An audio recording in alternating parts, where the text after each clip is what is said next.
Good morning friends, welcome to the mission success happy. Friends, Bihar police के लिए लगभग आप लोगों के पास अभी 35 दिन बचे हुए हैं और इसी 35 दिन में वह मुकाम हासिल करना है, इसको आप सपना देख रहे हैं। और इस 35 दिन में आप पूरा एनर्जी को झोंक दीजिए और हम प्रतिदिन वीडियो आप लोग के लिए ला रहे हैं और इसमें एक्स्ट्रा फैक्ट के साथ वीडियो आप लोग को दिया जाएगा और बहुत ही बेहतरीन क्वेश्चन को सेलेक्ट किया गया है। तो इसमें एक क्वेश्चन पे लगभग आप लोग को 4-5 एक्स्ट्रा क्वेश्चन आप लोग को देखने को मिलेगा। तो आप लोग प्रतिदिन इस वीडियो को देखिए और मेहनत करिए और आप लोग एनर्जी पूरा लगाइए। आप लोग के पास 35 दिन बचे हैं और इस 35 दिन में आप लोग अपना रिजल्ट निकाल लीजिए। इस तरह से मेहनत कीजिए। और चलिए, हम प्रतिदिन आप लोग के लिए सिलेक्टेड क्वेश्चन ला रहे हैं और बहुत ही बेहतरीन क्वेश्चन है जो कि आप लोग को एग्जाम में मदद मिलेगा। तो चलिए, कम समय लेते हुए स्टार्ट करते हैं। पहला क्वेश्चन यहाँ पे देखते हैं, सरस्वती सम्मान पुरस्कार किस क्षेत्र में विशिष्ट कार्य के लिए दिया जाता है। देखिए, सरस्वती सम्मान जो है किस क्षेत्र में दिया जाता है, तो यहाँ पे ऑप्शन आपको 3 से हो जाएगा। साहित्य के क्षेत्र में, साहित्य के क्षेत्र में दिए जाने वाले और सम्मान क्या क्या है, एक साहित्य अकादमी हो जाएगा, ठीक है, साहित्य अकादमी पुरस्कार हो जाएगा जो विभिन्न भाषाओं में दिए जाते हैं। फिर आपको हो जाएगा व्यास सम्मान, ठीक है, व्यास सम्मान होता है। फिर ज्ञानपीठ, ठीक है, ज्ञानपीठ पुरस्कार, ये सभी जो है आपको साहित्य के क्षेत्र में दिए जाते हैं। देख लेते हैं एक सरस्वती सम्मान। सरस्वती सम्मान जो है यह दिया गया है 2022 में, जो दिया गया है 32वां जो पुरस्कार दिया गया है, किसको दिया गया है, तो शिव शंकरी को दिया गया है, ठीक है, शिव शंकरी को दिया है। और इसका उपन्यास सूर्यवंशम को दिया गया है, उपन्यास सूर्यवंशम है। व्यास सम्मान देख लेते हैं, 32वां व्यास सम्मान जो दिया गया है, 32वां, यह किसको दिया गया है, तो यह ज्ञान चतुर्वेदी को दिया गया है, ठीक है, किनको दिया गया है, ज्ञान चतुर्वेदी को, चतुर्वेदी। और यह किसके लिए कृति, इनका कृति का नाम अगर जाना जाए तो पागलपन, ठीक है, सॉरी, पागलखाना के लिए, पागलखाना इनकी कृति है, इसी के लिए इनको दिया गया है व्यास सम्मान। एक बिहारी पुरस्कार है, ठीक है, बिहारी पुरस्कार, यह 32वां बिहारी पुरस्कार किसको दिया गया है, तो यह दिया गया है डॉक्टर माधव हड्डा को, ठीक है, माधव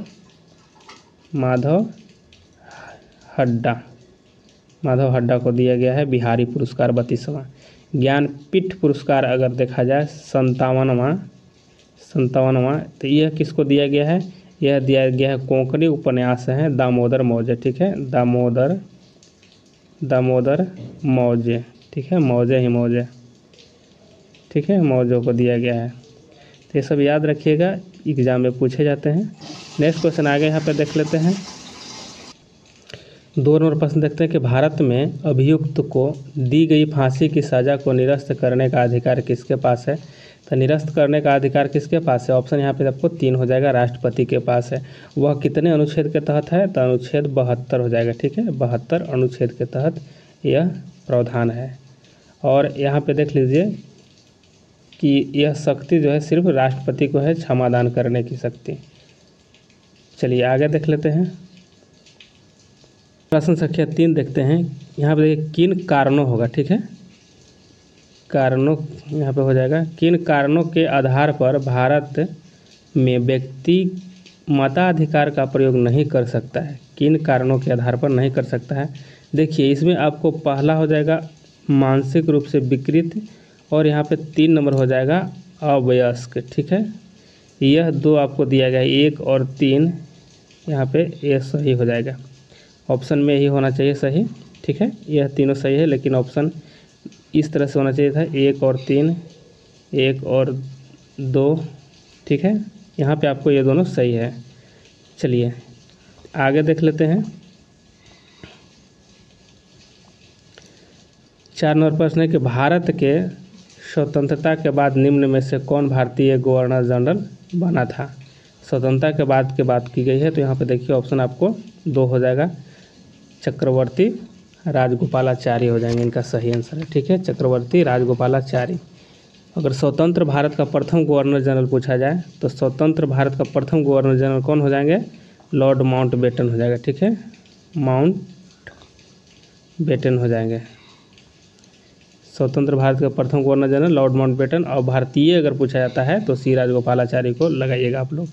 बंगाल का प्रथम अगर गवर्नर जनरल की बात की जाए, बंगाल का प्रथम गवर्नर जनरल तो कौन हो जाएगा, वारेन हेस्टिंग्स, ठीक है, वारेन हेस्टिंग्स हो जाएंगे, ठीक है।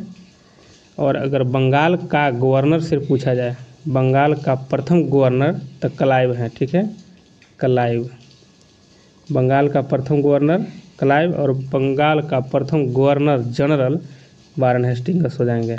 चलिए नेक्स्ट क्वेश्चन आगे यहाँ पे देख लेते हैं। 5 नंबर प्रश्न है कि संयुक्त राष्ट्र के सुरक्षा परिषद के बारे में क्या सही नहीं है। तो इसमें देखना है कि कौन सा सही नहीं है। तो इसका आंसर हो जाएगा आपको 2 हो जाएगा, ठीक है, कि अस्थायी सदस्य का चयन 5 वर्षों के लिए होता है, यह यहाँ पे गलत है, ठीक है। अस्थायी सदस्यों का चयन जो है यह 2 वर्षों के लिए होता है, ठीक है, 2 वर्षों के लिए होता है। इसमें 5 अस्थायी, 5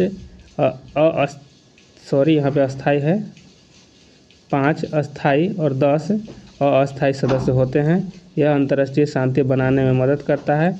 यह युद्ध को समाप्त करने के लिए राष्ट्रों से अपील करता है। यह सही सभी लिखा गया है, बाकी जो 2 नंबर है यह आपको गलत लिखा गया है। फिर इसमें इसको कहा जाता है दुनिया का पुलिसमैन, याद रखिएगा, दुनिया का पुलिस से कहा जाता है तो सुरक्षा परिषद को ही कहा जाता है। और संयुक्त राष्ट्र संघ की स्थापना की बात किया जाए तो कब हुआ था, संयुक्त राष्ट्र संघ की स्थापना 24 अक्टूबर, ठीक है, अक्टूबर 1945 को, ठीक है, 1945 को हुआ था। और 24 अक्टूबर को ही संयुक्त राष्ट्र की स्थापना दिवस मनाया जाता है। चलिए नेक्स्ट क्वेश्चन आगे देख लेते हैं। 6 नंबर प्रश्न है कि भारत में चुनाव की सबसे छोटी इकाई क्या है। तो भारत में सबसे छोटी इकाई चुनाव का हो जाएगा आपको ग्राम पंचायत हो जाएगा, ठीक है, ग्राम पंचायत हो जाएगा। और यह आपको ग्राम स्तर पर रहता है, इसीलिए सबसे छोटी इकाई हो जाएगा। अगर ब्लॉक स्तर पर देखा जाए, ब्लॉक स्तर पर तो इसमें होता है क्षेत्र पंचायत, और जिला स्तर पर होता है जिला पंचायत, ठीक है, तो इसीलिए सबसे छोटा है, सबसे ग्राम क्षेत्र में होता है। चलिए आगे देख लेते हैं। और इसमें अगर देखा जाए जो यहाँ पे लोकसभा है, लोकसभा बिहार में कितनी सीट है लोकसभा में, तो इसमें 40 हो जाएंगे।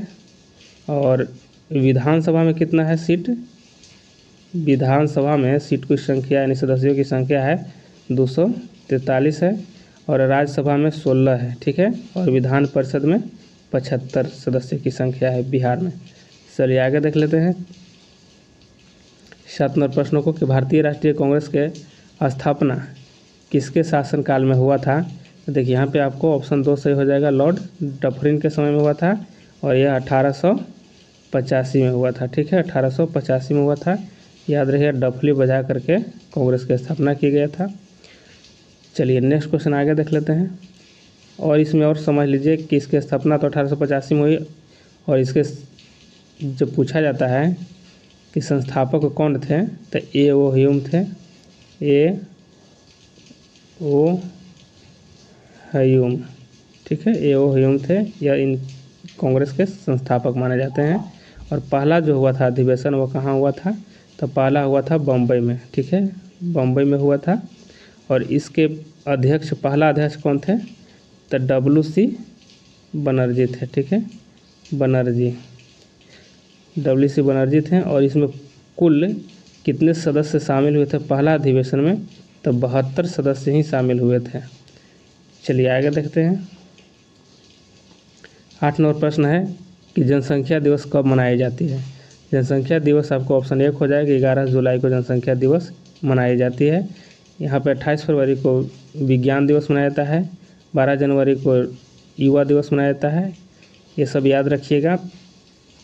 और जो इसमें देखिए जनसंख्या दिवस तो मनाया गया आपको 11 जुलाई को। अगर यहाँ पे अगर क्वेश्चन पूछ दे कि महिला साक्षरता का प्रतिशत कितना था 2011 की जनगणना के अनुसार, तो 2011 की जनगणना के अनुसार महिला की साक्षरता दर थी वह आपको यहाँ पे 65% हो जाएगा, ठीक है, 65% हो जाएगा। और कुल देश का कुल साक्षरता कितना था, देश का कुल साक्षरता अगर पूछा जाए तो 74% था। ठीक है, 74% था। ये सब क्वेश्चन पूछे जाते हैं तो इसको याद रखिएगा। चलिए आगे देख लेते हैं। 9 नंबर प्रश्न है कि सांप्रदायिकता का अर्थ है, तो सांप्रदायिकता का अर्थ इसमें क्या हो जाएगा? इसमें ऑप्शन 2 इसमें सही है कि धर्म के आधार पर सामाजिक विभाजन, यह इसका सही हो जाएगा। चलिए नेक्स्ट क्वेश्चन आगे देखते हैं। 10 नंबर प्रश्न है कि 42वें संविधान संशोधन द्वारा भारतीय संविधान की प्रस्तावना में निम्नलिखित विशेषता जोड़ी गई। तो देखिए इसमें से क्या जोड़ा गया है, तो इसका सही आंसर क्या हो जाएगा?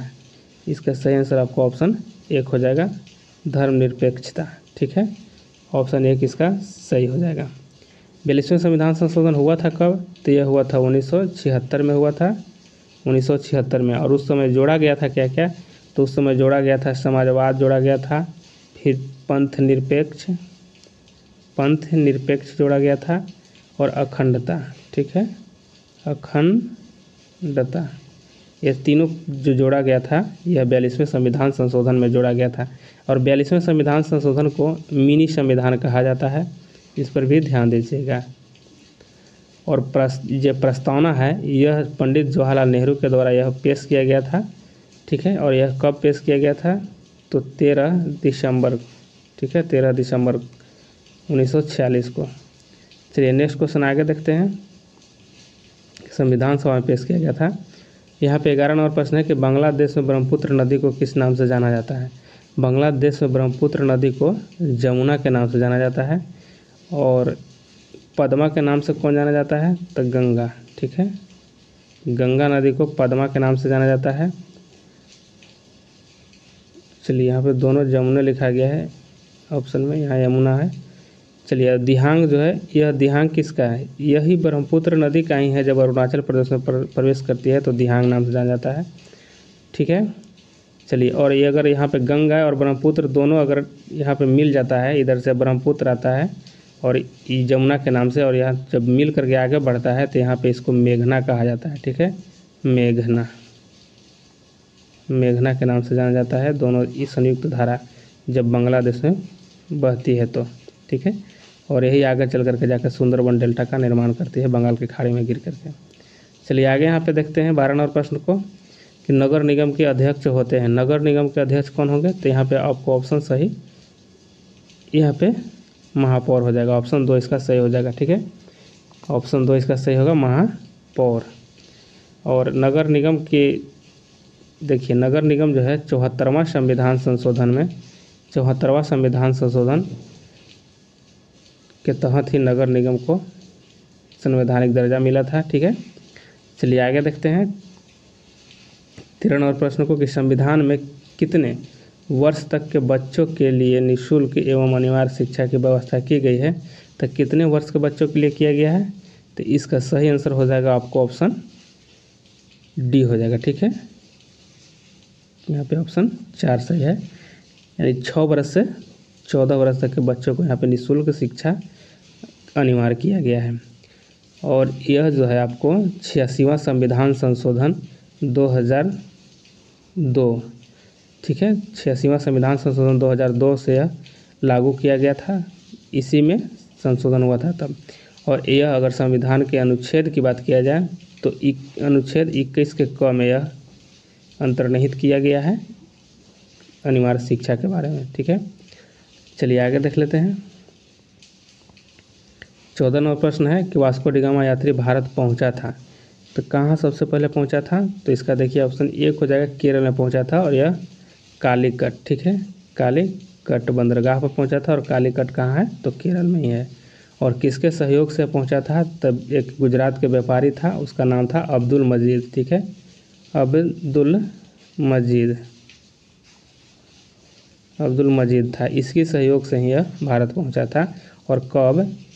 तो यह 1498 में। ठीक है, 1498 में भारत में पहुंचा था, और इसी को भारत की खोजकर्ता के नाम से जाना जाता है। ठीक है, पूछा जाता है क्वेश्चन कि भारत की खोज किसने किया था? तो वास्को डी गामा। ठीक है, और यह पुर्तगाली यात्री था। कहाँ का? पुर्तगाल का था। नेक्स्ट क्वेश्चन आगे यहाँ पे देखते हैं 15 नंबर प्रश्न का कि ब्रिटिश प्रधानमंत्री ग्रीवले ने स्टम्प एक्ट किस वर्ष पारित किया था? तो किस वर्ष पारित किया था? ब्रिटिश या प्रधानमंत्री ग्रेविले था जो स्टम्प एक्ट पारित किया था। तो यह कब पारित किया था? तो देखिए इसका सही आंसर हो जाएगा आपको 1765 ईस्वी में। ठीक है, 1765 ईस्वी में यह किया था। इस समय क्या हुआ था, यह अमेरिका में देखा जा रहा था कि खर्च अधिक है लेकिन लाभ कम हो रहा था। तो उसी समय यहाँ पे खर्च अधिक और लाभ कम था, तो ग्रेविले जो था, ग्रेनविले, यह यहाँ पे 4 तरह का अधिनियम लागू किया गया था, लेकिन 2 प्रमुख था। ठीक है, इसमें 2 जो प्रमुख था, एक था मोलासले एक्ट था। ठीक है, एक कौन था? मोलासले एक्ट था, और एक एक्ट था आपको स्टम्प एक्ट। ठीक है, स्टम्प एक्ट। यह दोनों जो एक्ट लाया गया था इस समय लाया था ग्रेविले के द्वारा लाया गया था। ठीक है, तो यह 1965 में, सॉरी 1765 है, 1765 में। चलिए आगे यहाँ पे देख लेते हैं। 16 नंबर की रॉलेट एक्ट किसके शासनकाल में पारित हुआ? तो रॉलेट एक्ट किसके शासन में पारित हुआ था, किसके शासनकाल में? तो यहाँ लॉर्ड चेम्सफोर्ड हो जाएगा, ऑप्शन आपको एक सही हो जाएगा। यह आया था 1919 में। ठीक है, कब आया था? 1919 में। नेक्स्ट क्वेश्चन आगे यहाँ पे देखते हैं 17 नंबर का, कि राजा राममोहन राय ने किस सामाजिक बुराई को ख़त्म करने के लिए संघर्ष किया था? तो किसको समाप्त करने के लिए? तो यह हो जाएगा आपको ऑप्शन 5 यहाँ पे हो गया है। ठीक है, चलिए 5 मान लीजिए यहाँ पे सती प्रथा के लिए, समझिए खाली सती प्रथा के लिए। ठीक है, सती प्रथा को समाप्त करने के लिए यह संघर्ष किए थे, और यह जो संघर्ष हुआ था यह 1829 में विलियम बेंटिंग की अगुवाई में यह समाप्त किया गया था। विलियम बेंटिंग की अगुवाई में 1829 में। ठीक है, 1828 में इन्होंने ब्रह्म समाज,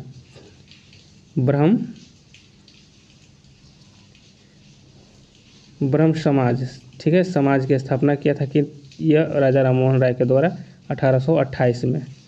चलिए नेक्स्ट क्वेश्चन आगे देखते हैं कि भारत में पुर्तगाली उपनिवेश की राजधानी गोवा को बनाने वाले व्यक्ति हैं। तो देखिए व्यक्ति इसमें से कौन हो जाएगा? गोवा को जो पुर्तगाली व्यक्ति हैं जो राजधानी बनाया था वह नीनो डी कुन्हा हो जाएंगे, नीनो डी कुन्हा। ठीक है, यहाँ पे अल्बुकर जो है, अल्फांसो द अल्बुकर, यह 1510 में, ठीक है, 1510 में बीजापुर के जो शासक थे आदिल शाह से गोवा को छीन लिया था इन्हीं ने, लेकिन राजधानी बनाया था नीनो डी कुन्हा ने। ठीक है, नीनो डी कुन्हा। और यह वायसराय कब रहा था? तो 1529 से 38 तक यह वायसराय रहा था। चलिए आगे देखते हैं। 19 प्रश्न है कि मुगल काल का पतन शुरू हुआ। तो मुगल काल का पतन शुरू हुआ था, तो यहाँ पे कौन इसका सही आंसर हो जाएगा? तो इसका हो जाएगा आपको ऑप्शन यहाँ पे 3 हो जाएगा। ठीक है, आधुनिक काल से।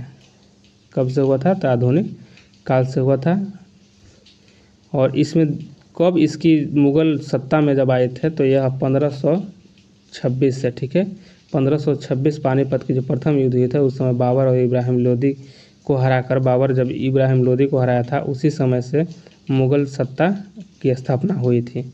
लेकिन इसका पतन जब हुआ था तो आधुनिक काल से पतन होना शुरू हो गया था। चलिए नेक्स्ट क्वेश्चन आगे देखते हैं। 20 नंबर प्रश्न है कि नियोलिथिक, ठीक है, नियोलिथिक का अर्थ है, तो नियोलिथिक का अर्थ क्या हो जाएगा? तो इसका हो जाएगा आपको ऑप्शन 3 सही है। ठीक है, नवपाषाण काल, यहाँ नियोलिथिक हो जाएगा। नियोलिथिक का अर्थ है नवपाषाण काल। नेक्स्ट क्वेश्चन आगे देखते हैं। 21 नंबर प्रश्न है कि डॉक्ट्रिन ऑफ लेप्स से कौन व्यक्ति संबंधित है? डॉक्ट्रिन ऑफ लेप्स से कौन व्यक्ति संबंधित है?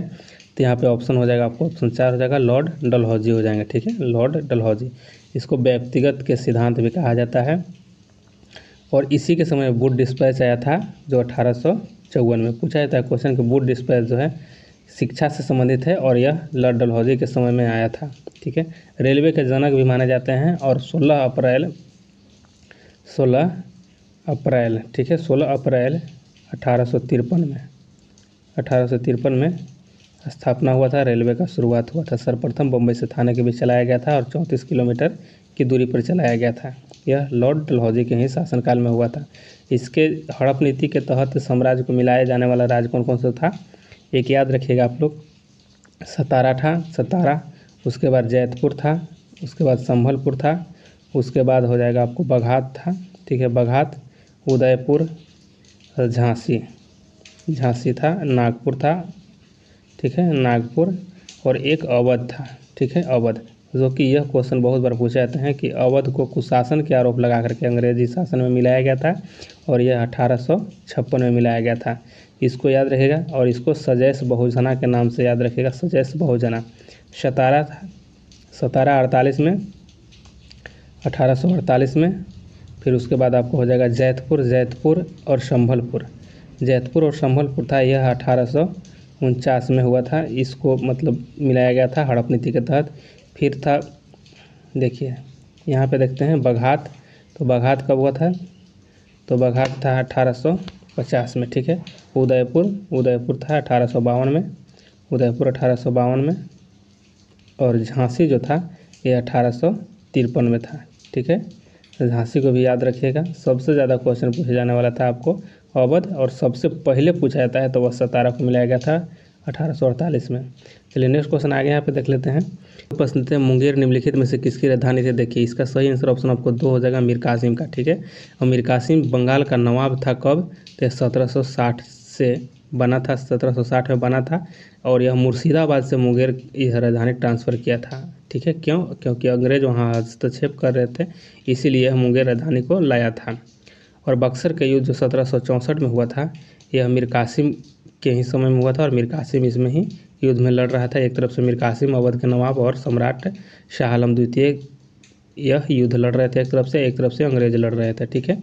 जिसमें अंग्रेज का नेतृत्व हेक्टर मुनरो के द्वारा किया जा रहा था। लेकिन इस युद्ध में ये सभी हार जाते हैं और अंग्रेज इस युद्ध में जीत जाते हैं। और 1765 ईस्वी में इलाहाबाद की संधि होती है और इलाहाबाद की संधि के तहत इसको समाप्त कर दिया जाता है युद्ध को। और उसी समय से ही भारत में अंग्रेज का आधिपत्य पूरी तरह से हो जाता है। चलिए आगे देख लेते हैं। विजय विश्व तिरंगा प्यारा का नारा किसने दिया था? तो यहाँ पे आपको हो जाएगा श्यामलाल गुप्त पार्षद हो जाएंगे, ऑप्शन आपको 1 सही हो जाएगा, ठीक है। और मोहम्मद इकबाल के द्वारा दिया गया था सारे जहाँ से हिंदुस्तान हमारा। और यहाँ गांधी जी भारत छोड़ो करो या मरो का नारा दिए थे, ठीक है। चलिए आगे देख लेते हैं। राम प्रसाद बिस्मिल के द्वारा था सरपरोसी की तमन्ना अब हमारे दिल में है, देखना है जोर कितने बाजुए का तिल में है। यह राम प्रसाद बिस्मिल जी का था। नेक्स्ट क्वेश्चन आगे देख लेते हैं।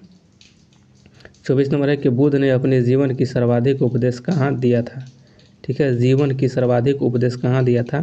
तो यह श्रावस्ती हो जाएगा, ऑप्शन आपको 1 सही हो जाएगा, ठीक है। श्रावस्ती कौशल देश की राजधानी थी श्रावस्ती। और सबसे पहले दिया गया था तो सारनाथ में प्रथम बार दिया गया था, ठीक है। प्रथम उपदेश सारनाथ में दिया गया था। कुशीनगर में इनकी मृत्यु हुई थी, कुशीनगर में मृत्यु हुई थी। और यह देवरिया यूपी में था, उत्तर प्रदेश में, ठीक है। इसको महापरिनिर्वाण भी कहा जाता है। लुम्बिनी में इनको जन्म हुआ था। और लुम्बिनी कहाँ है? तो नेपाल में, ठीक है, नेपाल में है। और इस 563 ईस्वी पूर्व में इनकी जन्म हुई थी। और निर्माण कब प्राप्ति हुई थी? निर्माण की प्राप्ति तो 483 ईसा पूर्व में हुआ था, ठीक है, ईसा पूर्व में। चलिए नेक्स्ट क्वेश्चन आगे देख लेते हैं। यहाँ 25 नंबर के विश्व विरासत दिवस कब मनाया जाता है? विश्व विरासत दिवस कब मनाया जाता है? तो यह 18 अप्रैल को मनाया जाता है, ऑप्शन आपको 1 सही हो जाएगा। विश्व विरासत दिवस 18 अप्रैल। और 22 अप्रैल को विश्व पृथ्वी दिवस, ठीक है, विश्व पृथ्वी दिवस मनाया जाता है। और 6 अगस्त के हिरोशिमा दिवस याद रहेगा, हिरोशिमा दिवस मनाया जाता है। और यहाँ पे 27 मार्च है विश्व रंगमंच दिवस, ठीक है, रंगमंच दिवस मनाया जाता है 27 मार्च को। नेक्स्ट क्वेश्चन आगे यहाँ पे देख लेते हैं 26 नंबर का कि कांग्रेस के गया अधिवेशन कब हुआ था? कांग्रेस का जो गया अधिवेशन हुआ था यह कब हुआ था? तो यह आपको आंसर सही हो जाएगा, आपको 1922 में हुआ था, ठीक है, 1922 में हुआ था। और इसकी अध्यक्षता कौन कर रहे थे? तो इसकी अध्यक्षता चित्तरंजन दास के द्वारा किया जा रहा था, ठीक है। किसके द्वारा? चित्तरंजन दास था। और चित्तरंजन दास और मोतीलाल नेहरू मिल करके इन्होंने स्वराज पार्टी की स्थापना किया था, स्वराज पार्टी, ठीक है, पार्टी की स्थापना किया था। और यह कब हुआ था? तो 1923 ईस्वी में, ठीक है, 1923 ईस्वी में। यहाँ पे 24 में बेलगांव अधिवेशन हुआ था और इसकी अध्यक्षता गांधी जी के द्वारा किया गया था, गांधी जी के द्वारा। और 16 में कौन हुआ था, तो यहाँ पे 16 में लखनऊ अधिवेशन हुआ था, ठीक है। 16 में लखनऊ हुआ था और इसी समय गरम दल और नरम दल मिल गए थे और इसकी अध्यक्षता अंबिकाचरण मजूमदार के द्वारा किया गया था। और यहाँ 7 में है, जो 1907 में सूरत अधिवेशन हुआ था और इसी समय गरम दल और नरम दल में कांग्रेस 2 गुट में बट गया था, ठीक है। चलिए आगे देख लेते हैं। 27 नंबर है कि केसरी किसके द्वारा लिखा गया पत्रिका है। केसरी किसके द्वारा लिखा गया पत्रिका है, तो केसरी जो लिखा गया था यह बाल गंगाधर तिलक के द्वारा लिखा गया था। और अगर बात किया जाए केसरी किस भाषा में था, तो यह आपको केसरी जो था यह मराठी भाषा में तिलक के द्वारा लिखा गया था, ठीक है। और एक मराठा इनके द्वारा लिखा गया था, मराठा, ठीक है। यह याद रखिए, मराठा जो है किस भाषा में था, तो यह अंग्रेजी में था, ठीक है, अंग्रेजी में था।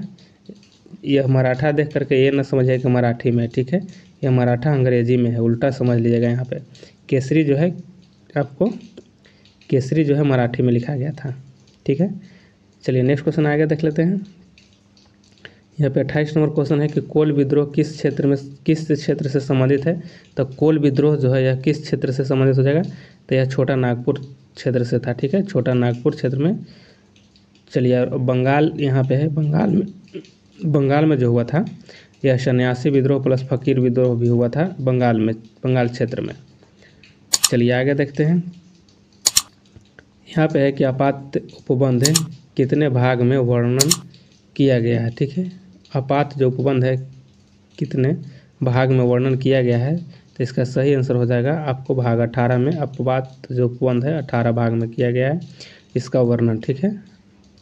और 17 में क्या है, तो 17 में राज्य भाषा है, ठीक है, राज्य भाषा है। और 15 में क्या है, तो 15 में निर्वाचन है, ठीक है, निर्वाचन है। और भाग 2 में क्या है, तो नागरिकता है, नागरिकता है, ठीक है, इसको याद रखिएगा। नेक्स्ट क्वेश्चन आगे यहाँ पे देख लेते हैं। यहाँ पे आपको अंधों में डैश राजा, ठीक है, अंधों में राजा।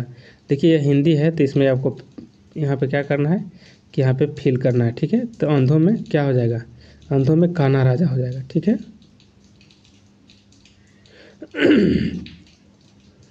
31वां प्रश्न था कि एक तो करेला आप तीता दूजा नीम चढ़ा का अर्थ है। देखिए यहाँ पे हिंदी संबंधित प्रश्न है और इसका अर्थ हो जाएगा आपको यहाँ पे कि बुरे का और बुरे से संग होना हो जाएगा। ऑप्शन आपको यहाँ पे एक सही हो जाएगा। नेक्स्ट क्वेश्चन आगे यहाँ पे देखते हैं 32 नंबर का कि मुख्य का विलोम शब्द है। तो मुख्य का विलोम क्या हो जाएगा, 32 का यहाँ पे आंसर गौण हो जाएगा। ऑप्शन आपको 3 सही हो जाएगा। ये सभी इंपॉर्टेंट क्वेश्चन है तो इसको आप लोग याद रखिएगा। नथुल्ला दारा किस राज्य में स्थित है। नथुल्ला दारा जो है कहाँ है, तो यह सिक्किम में हो जाएगा। सिक्किम में नथुल्ला है और एक जयलेपला है, ठीक है, जयलेपला दारा जो है यहाँ सिक्किम में है। आगे यहाँ देख लेते हैं 34 नंबर का कि दक्षिणी पूर्वी रेलवे का क्षेत्रीय मुख्यालय कहाँ स्थित है। दक्षिणी पूर्वी रेलवे का क्षेत्रीय मुख्यालय यहाँ पूछा गया है तो इसका आंसर हो जाएगा आपको कोलकाता हो जाएगा, ठीक है। ऑप्शन आपको यहाँ पे एक सही हो जाएगा। नेक्स्ट क्वेश्चन 35वां प्रश्न देखते हैं कितने प्रकार की क्वांटम संख्या होती है, तो इसका आंसर आपको ऑप्शन 4 हो जाएगा, ठीक है, 4 हो जाएगा। नेक्स्ट क्वेश्चन आगे देख लेते हैं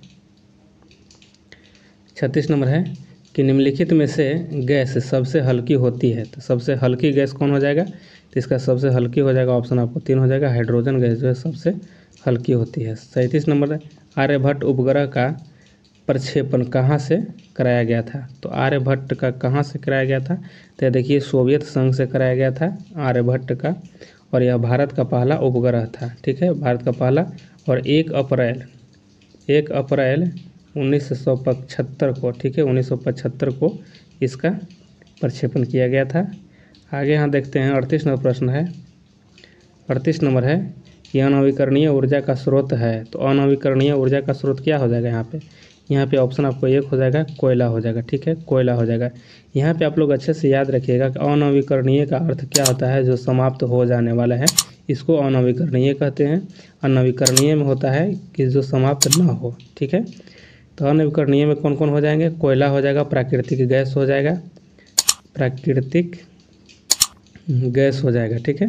और नवीकरणीय में कौन कौन हो जाएगा, नवीकरणीय में होता है पवन हो जाएगा, सूर्य हो जाएगा, जल हो जाएगा, ये सभी नवीकरणीय में आते हैं।